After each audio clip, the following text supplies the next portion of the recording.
Hai gorgeous, welcome to my place. Terima kasih sudah mengklik video ini. Pernikahan seharusnya menjadi ladang amal bagi kedua pasangan, namun juga bisa menjadi arena perang bagi suami istri yang sudah tidak saling mencintai. Perpisahan bukanlah solusi terbaik untuk menyelesaikan pernikahan yang telah berantakan. Tetapi, jika berpisah adalah satu-satunya cara yang bisa dilakukan, tentunya akan sangat berguna demi menyelamatkan anak-anak yang terlahir dari pernikahan itu sendiri. Namun tidak dengan pasangan kali ini yang memaksa untuk bertahan walaupun harus menyakiti salah satu dari mereka. Nggak pakai lama? Watch. Elana dan kakaknya Caroline merupakan putri dari pasangan Joe dan Anna. Mereka merupakan imigran asal Kroasia yang tinggal di Windsor yang berada di selatan Kanada. Menurut Anna, Elana lahir setelah dirinya mengalami beberapa kali keguguran dan dokter mengatakan jika Anna tidak akan bisa punya anak lagi. Sehingga saat hamil Elana yang tidak diduga-duga membuatnya sangat bahagia. Walaupun terlahir sebagai anak bungsu, Elana justru terlihat bersikap lebih dewasa dari anak seusianya. Dia suka melakukan kegiatan outdoor dan berlarian di jalanan. Dengan rambut berwarna karamel, tulang pipi tinggi, hidung mancung dan mata biru, Elana terlihat sangat menyenangkan. Sejak kecil Elana yang cerdas selalu mendapatkan nilai A untuk semua mata pelajaran. Gadis yang hobi membaca ini menyukai pelajaran matematika serta sains dan bercita-cita ingin menjadi dokter. Walaupun rajin belajar dan sangat ambisius, tetapi sama seperti gadis-gadis lainnya, Elana juga berpacaran dengan teman satu sekolahnya bernama Matthew. Namun sejak pindah karena kuliah di Ottawa University, mereka pun menjalani hubungan LDR yang putus beberapa bulan setelahnya. Selama kuliah, Elana tidak pernah berpacaran dan fokus dalam pendidikan hingga dia menjadi koas di rumah sakit Ottawa. Suatu malam di tahun 2003, saat Elana sedang bermain biliar di ruang rekreasi rumah sakit, dia melihat seorang pria dari seberang ruangan yang menarik perhatiannya. Dia menanyakan pada beberapa perawat siapa pria itu. Pria itu bernama Mohamed Samji yang merupakan residen bedah saraf di rumah sakit tersebut. Sama seperti Elana, Samji sangat cerdas dan merupakan bintang akademik saat kuliah di Asbury College sebelum akhirnya melanjutkan kuliah di Yale University dan tamat dengan gelar sarjana di bidang kimia organik. Dia mendapatkan penghargaan dari Ottawa University yang dinamakan dengan namanya.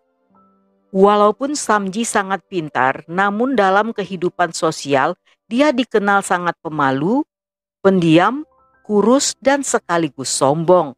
Sifat inilah yang membuatnya kesulitan untuk bergaul, terutama berkencan dengan wanita. Setelah bermain biliar bersama, malam itu Samji mengajak Elana untuk pergi minum dan di malam itu pun Elana berhasil mendapatkan nomor teleponnya. Beberapa waktu setelahnya, Samji kembali mengajaknya kencan yang hal ini di luar dugaan karena Elana mengira Samji tidak tertarik padanya setelah mereka minum bersama. Saat itu Samji yang canggung tidak tahu harus melakukan apa dan bahkan untuk menutupi rasa canggungnya, dia justru menawari Elana untuk dijodohkan dengan temannya.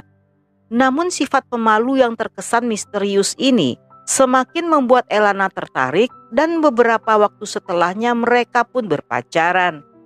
Selama mereka pacaran, walaupun Elana bahagia karena berhasil mendapatkan pangeran impiannya, tetapi di satu sisi dia merasa minder serta tidak layak karena menurutnya Samji terlalu pintar. Dalam masa-masa ini, hubungan mereka juga dihiasi perselingkuhan kecil-kecilan yang terjadi di antara Samji dan teman kuliahnya dulu. Sejak awal berhubungan, sudah terlihat bahwa cinta Elana hanya sebelah pihak. Di saat dia seringkali memanjakan Samji dengan memberinya berbagai hadiah, Samji justru terlihat cuek dan seolah tidak peduli dengan perlakuan manis sang kekasih. Pada musim semi 2004, Elana membawa Samji ke rumah orang tuanya untuk merayakan Paskah. Namun, Joe dan Anna tidak terkesan dengan pria itu yang terlihat antisosial. Dia bahkan tidak pernah duduk bersama mereka untuk menonton TV atau hanya sekedar ngobrol. Sang ayah Joe bahkan memberanikan diri untuk memberitahu sang putri agar jangan berhubungan terlalu serius dengan Samji yang terlihat lebih mementingkan diri sendiri. Mereka khawatir jika sang putri tersakiti dan berharap agar Elana tidak meneruskan hubungannya. Terhalang restu orang tua, Elana pun memilih mundur dan dalam tahun pertama mereka pacaran, mereka telah putus sambung sebanyak 2 kali. Seperti yang biasa terjadi pada pria-pria yang acuh-acuh tapi butuh, di saat telah ditinggalkan, Samji baru merasakan kehilangan kekasihnya. Hari-hari yang biasa dilalui dengan kehadiran Elana, kali ini harus dijalani seorang diri. Dia merasa hampa yang membuat makan tak enak, tidur pun tak nyenyak. Makan nasi bagaikan makan sekam, minum air bagaikan minum duri. Karena tak tahan didera rindu berkepanjangan, Samji pun membujuk Elana untuk kembali ke dalam pelukan hangatnya. Dan tepat seperti dugaan mama-mama muda yang nonton video ini, sekembalinya setelah mereka berbaikan dengan hubungan penuh gelora yang meluluhlantakkan jiwa, tidak lama setelahnya tanpa mereka duga-duga, Elana mengetahui bahwa dirinya sedang berbadan 2. Ketika mendengar berita tersebut, Samji merasakan bahwa dirinya berada dalam posisi terjepit di antara 2 pilihan. Dia berasal dari keluarga Muslim Ismailiyah dan orang tuanya akan marah besar jika dia memiliki anak di luar nikah. Namun di satu sisi, dia juga takut memberitahu keluarganya bahwa akan menikahi wanita yang tidak seiman. Namun pada akhirnya, dia memutuskan untuk mengambil pilihan kedua setelah memperhitungkan resikonya yang lebih kecil. Mereka pun menikah pada September 2004 dalam 2 upacara berbeda dan pindah ke rumah baru yang berada di Scout, Ottawa. Di tahun 2005, Elana melahirkan putri pertamanya bernama Yasmin. Namun, kehadiran sang putri tidak merubah sifat Samji yang lebih mementingkan pekerjaan. Dia seolah hidup dalam dunianya sendiri dengan sibuk mengejar karir dan melupakan fakta bahwa anak istrinya tidak hanya butuh makan tetapi juga butuh perhatian dan kasih sayang. Setiap waktunya Samji si jenius sibuk belajar demi mengejar ambisi sebagai dokter terbaik yang perlahan membuat hubungan mereka menjadi hambar. Seiring berjalannya waktu, orang tua Elana mengetahui bahwa hubungan sang putri juga mengalami pelecehan verbal. Mereka mendengar secara langsung ketika Samji memaki Elana saat sang ibu Anna sedang menelpon Elana. Elana yang kesal sering mengancam akan bercerai. Tetapi Samji yang playing victim akan berkelit dengan berbalik menyalahkan sang istri. Dia bahkan juga sering menelpon keluarga Elana dan mengadukan Elana pada orang tuanya. Pada musim semi 2005, hubungan mereka semakin kacau dan saat bertengkar, Samji membuat wajah serta bibir Elana terluka parah. Elana pun mengajukan pengaduan yang kembali ditariknya setelah sang suami memohon agar Elana membatalkan tuntutan tersebut. Saat itu, Samji akan mengambil pendidikan S3 di Duke University dan satu catatan kriminal akan menggagalkan karirnya. Samji pun membujuk Elana dengan sejuta rayuan maut yang tentunya diiringi kata-kata manis merdu merayu yang tentunya meruntuhkan iman dari seorang istri yang teraniaya. Laporan pun dicabut dan Samji hanya dikenakan masa percobaan selama 1 tahun dengan catatan dia akan kembali dituntut jika dalam masa-masa itu Samji kembali berulah.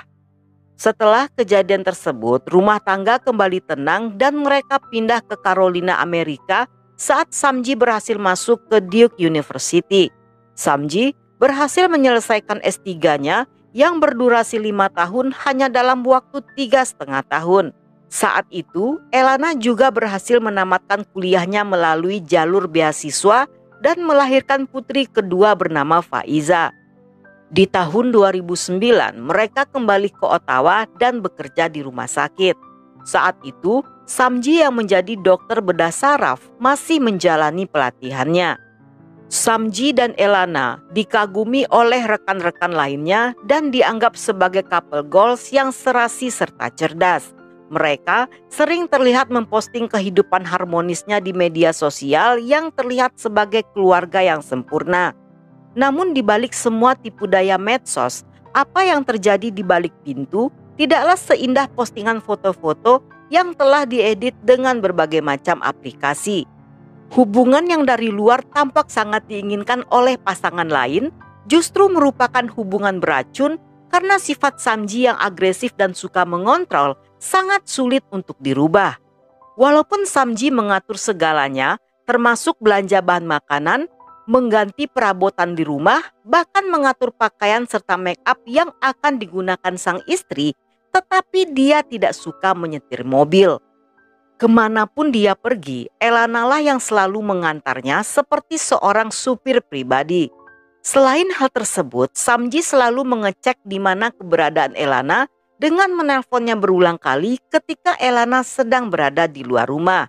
Dia akan bertanya di mana, sedang apa, dan dengan siapa Elana saat itu. Karena hal ini, argumen demi argumen kembali terjadi seolah telah menjadi menu makanan sehari-hari. Hingga satu waktu, Samji kembali mendapatkan beasiswa dengan bidang spesialis tulang belakang. Kali ini, Samji yang pergi sendirian setiap beberapa kali dalam setahun akan kembali ke Ottawa saat sedang liburan.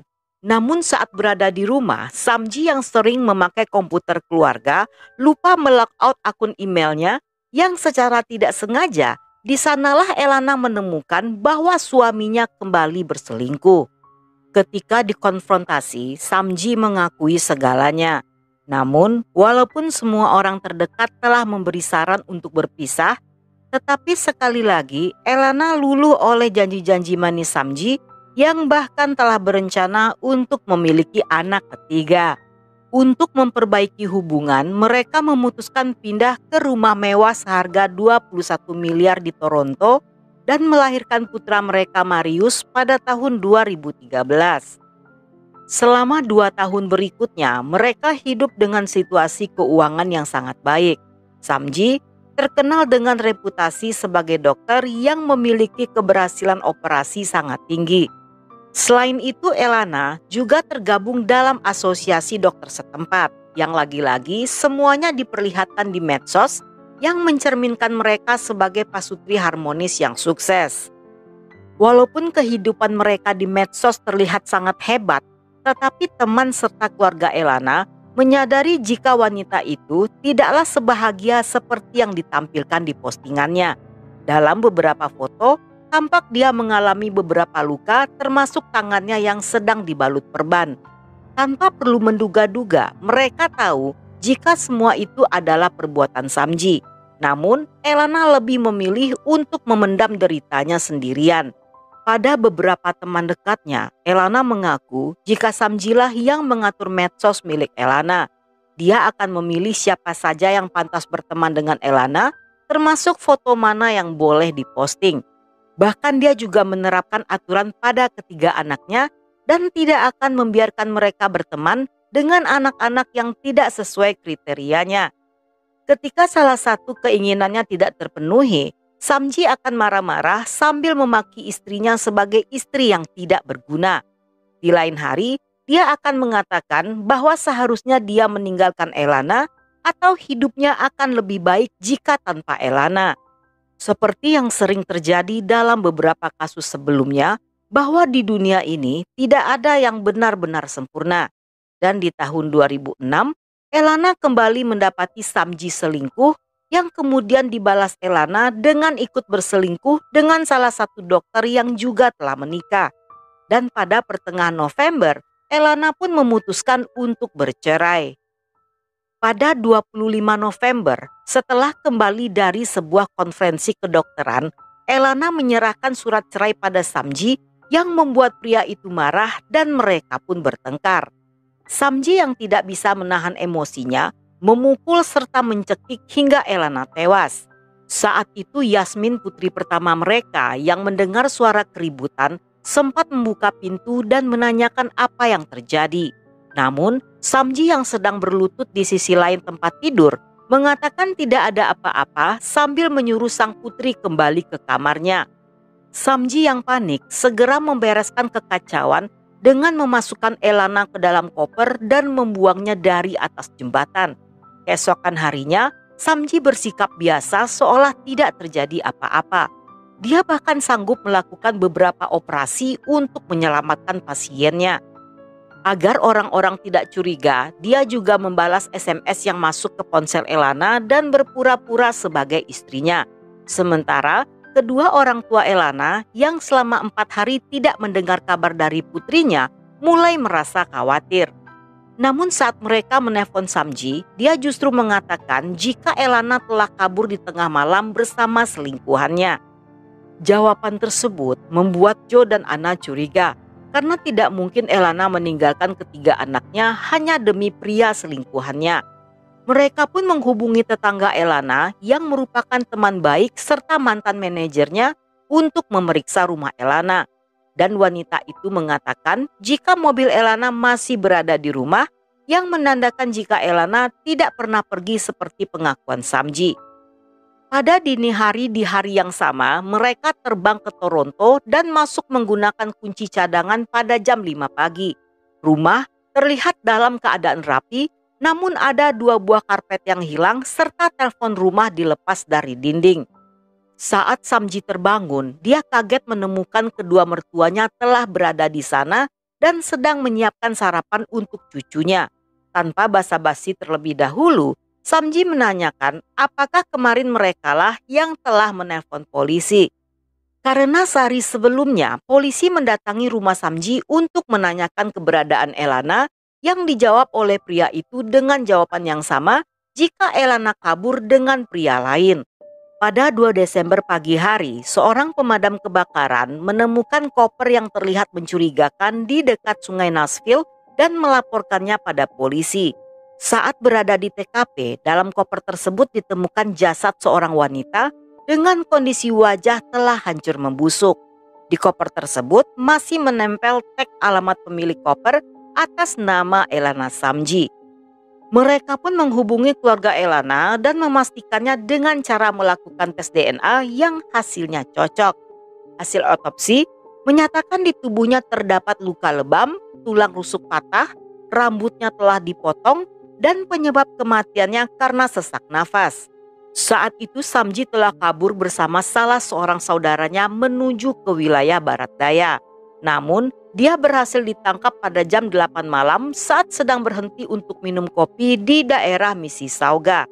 Selama persidangan, Samji menyangkal semua perbuatannya, yang pada akhirnya setuju untuk mengaku bersalah setelah menerima kesepakatan pembelaan dengan pengurangan hukuman serta untuk menghindari putrinya bersaksi di pengadilan yang tentunya akan semakin memberatkannya. Menurut pengakuannya, dia membunuh Elana tanpa disengaja. Samji tidak ingin bercerai karena selain akan merusak reputasinya, dia juga tidak ingin berbagi harta. Diketahui sesaat setelah melenyapkan istrinya, Samji telah memindahkan uang sejumlah 9 miliar dari rekening keluarga ke rekening pribadinya.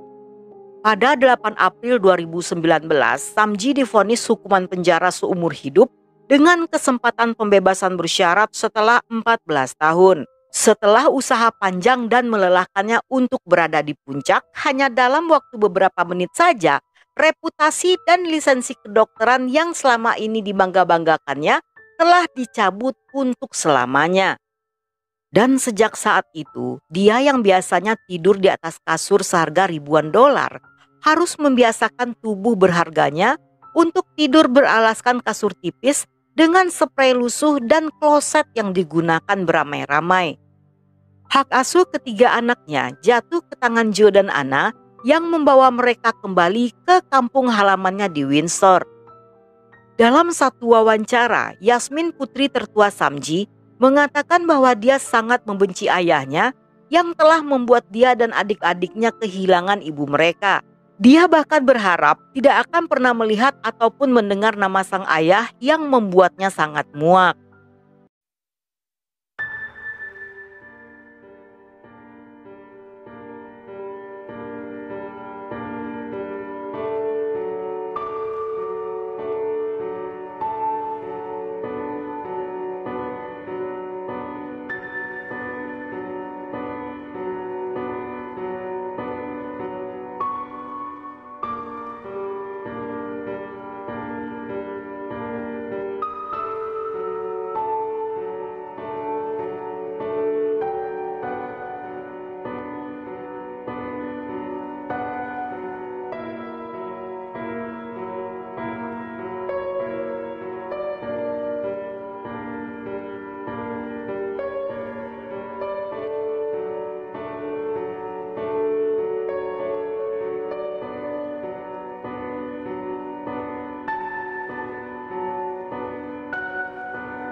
Dan sampai di sini dulu cerita kita kali ini. Semoga kalian suka dengan ceritanya. Jangan lupa subscribe, like, komen, dan share sebanyak-banyaknya ke media sosial kalian.